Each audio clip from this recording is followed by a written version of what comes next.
Today, the Audi Q7 is made in Slovakia. So is the Q8.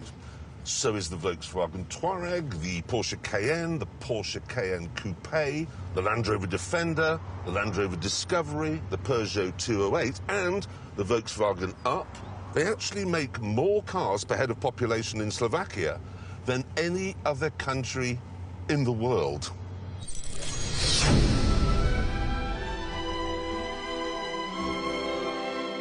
Car making has always been in the blood in this part of Europe.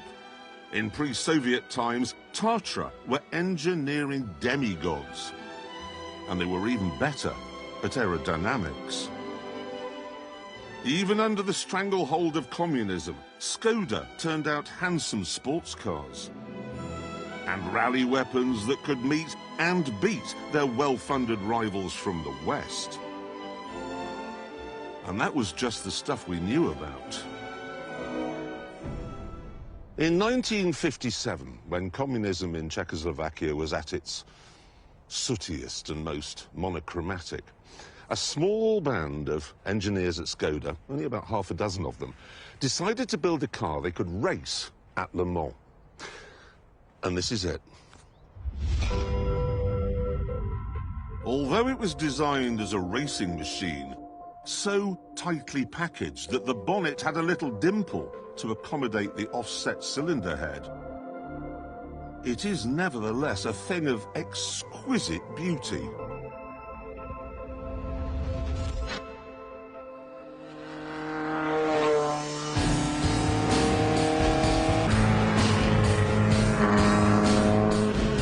It may only have 1100cc, and it may only produce 91 horsepower, but the whole car only weighs 580 kilograms.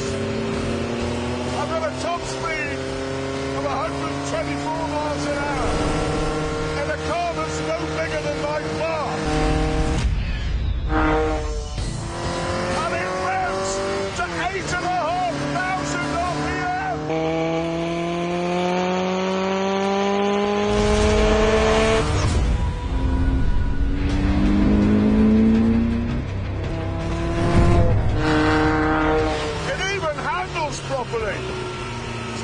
Is at the front, but the gearbox is at the back. Perfect weight distribution. Well, you did before I got in. That's changed everything a bit. You're thinking the steering wheel's going to snap.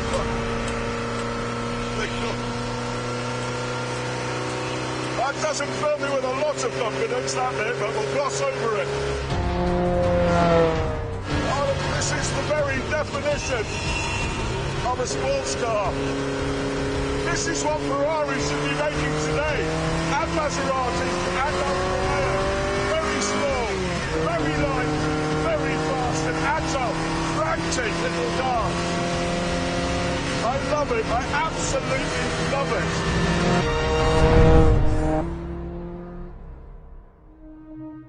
Sadly, by the time the car was finished, the Cold War had become so frigid that it never went to Le Mans.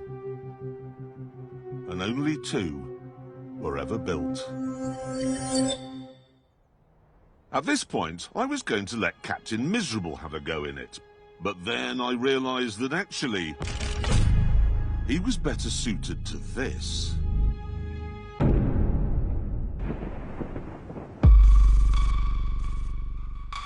Built by another Czech car maker, Praga, it's called the Bohema. It weighs less than a ton, so it's race car light, and it's propelled by a Nissan GTR engine uprated to produce 720 horsepower.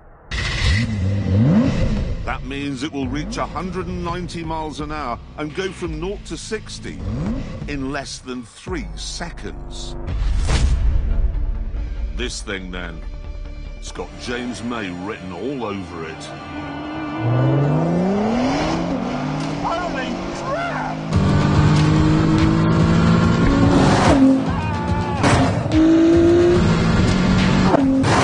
Oh my God!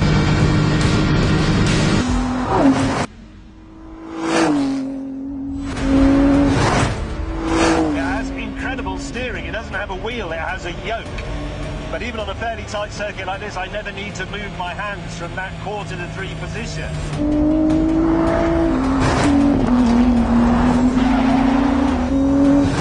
It obviously has enormous acceleration. They haven't gone for top speed, they've gone for low weight and agility.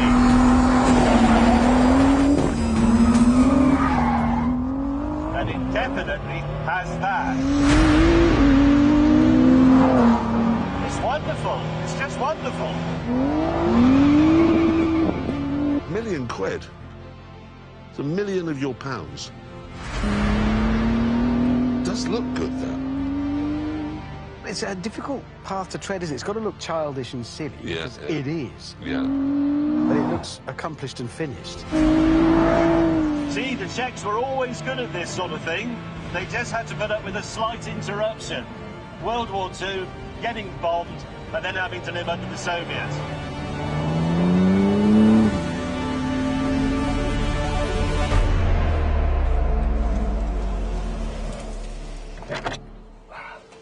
Is that the door? That is the door. It's a hatch. It's a hatch, yes. It is, isn't You're it? right. I've got to say, this is one very impressive piece of engineering from the Czechs, but the Slovakians have now gone one better.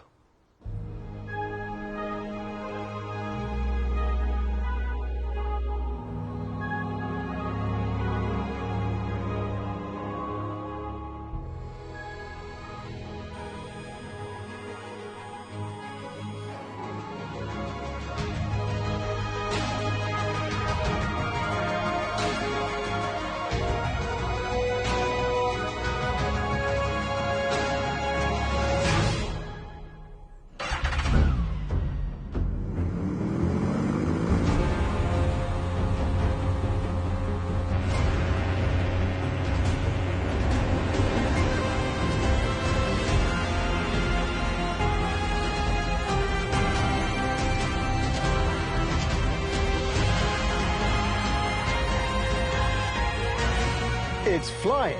It certainly is.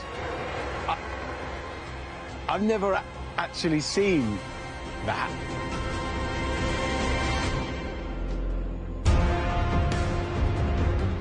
This is the air car, the first flying car ever to fly between two airports rather than just landing immediately back where it started.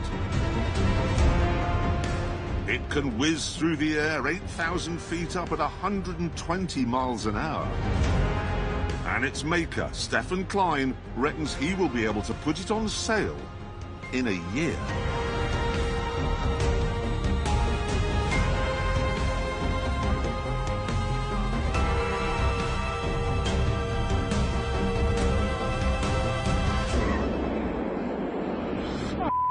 Yes. Wow. That car has landed. Very rarely am I lost for words, but I'm lost for words.